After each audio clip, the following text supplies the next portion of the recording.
ಆ ರೀತಿ ಆಲೋಚನೆ ನಾವು ಮಾಡಿದ್ದೀವಿ. ಎಲ್ಲ ಶಾಸಕರು 6 ಜನ ಶಾಸಕರು ಆ ರೀತಿ ಆಲೋಚನೆ ಮಾಡಿದ್ವಿ. ಯಾಕಂದರೆ ಅದು ಸಾರ್ವಜನಿಕವಾಗಿ ಬಹಳ ತೊಂದರೆ ಆಗ್ತದೆ. ಈಗೇನು ಡಿ ಸಿ ಆಫೀಸ್ ಕಟ್ಟಿದ್ದಾರೆ ಅದು ಸ್ವಲ್ಪ ಅನ್ಸೈಂಟಿಫಿಕ್ ಇದೆ ಅನ್ನೋದು ನಮ್ಮಲ್ಲಿ ಎಲ್ಲ ಜನಾಭಿಪ್ರಾಯ. ಇದು ನಾನು ಒಬ್ಬಂದೇ ಅಂತಲ್ಲ, ಎಲ್ಲ ಪಬ್ಲಿಕ್ ಒಪಿನಿಯನ್ ಆ ರೀತಿ ಇದೆ. ಸೊ ನಾವು ಅದ್ರ ಬಗ್ಗೆ ಸೂಕ್ತವಾಗಿರ್ತಕ್ಕಂಥ ಜಾಗನೂ ಸಹ ನಾವು ಈಗಾಗಲೇ ಡಿ ಸಿ ಅವರು ಎಲ್ಲ ಜಿಲ್ಲೆ 6 ಶಾಸಕರು ಸೇರಿ ಚರ್ಚೆ ಮಾಡಿದ್ದೀವಿ. ಇದನ್ನು ಸನ್ಮಾನ್ಯ ಮುಖ್ಯಮಂತ್ರಿಗಳು ಗಮನಕ್ಕೆ ತಂದಿದ್ದೀವಿ. ಅದೇ ಎಲ್ಲಿ ಶಿಫ್ಟ್ ಆಗುತ್ತೆ ಸರ್? ಮತ್ತು ಹಳೆ ಕಟ್ಟಡನೇ ಇಲ್ಲ. ಈಗ ನಮಗೆ ಡಿ ಸಿ ಅವರು ಮನೆ 16 ಎಕರೆ ಇದೆ, ಅಟ್ಯಾಚ್ ಆಗಿ 9 ಎಕರೆ ಇದೆ.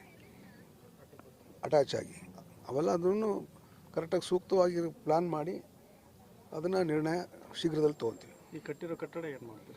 ಅದನ್ನೇ medical college campus, medical college hostel.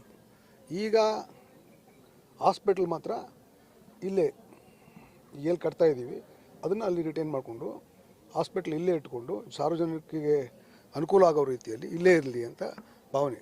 ಅದಕ್ಕೆ ನೀವೇನಂತೀರಾ?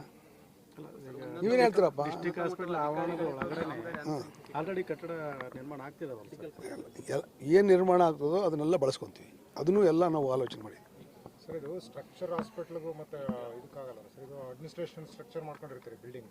ಈಗ ಹಾಸ್ಪಿಟ್ಲಿಗೆ ಹೆಂಗೆ ಇದು ಮಾಡ್ತೀವಿ ಸರ್? ಮೆಡಿಕಲ್ ಕಾಲೇಜ್ ಹೆಂಗೆ ಮಾಡ್ತೀವಿ? ಅದನ್ನೆಲ್ಲ ಆಲೋಚನೆ ಮಾಡಿ ಇದನ್ನು ನಾವು ತೀರ್ಮಾನಕ್ಕೆ ಬಂದಿರೋದು.